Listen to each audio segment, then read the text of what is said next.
们的阿萨的棘轮起子，它的起子头放在这里面，从这两边按下去，它就会弹开。里面有10种尺寸的，有十字、一字、六角跟心形的2个，总共10个起子头。这样弹开之后呢，我们可以选择我们要用的起子头。从这里，它里面有磁铁，放起子头之后是不需要按这个快脱的，这样就卡住了，它的起子头不会掉下来。如果我们要拆掉的时候，我们要把这个快脱往后拉，这样就可以把起子头拔下来。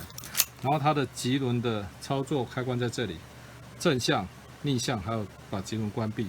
我们可以在一只手就可以操作，用一只手这样，我们在操作的时候这样正转、平、逆转的时候，譬如说我们现在这样正转、转。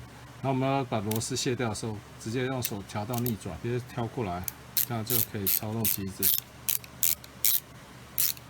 因为它的齿轮是锻造的，所以它是可以承受很高的扭力。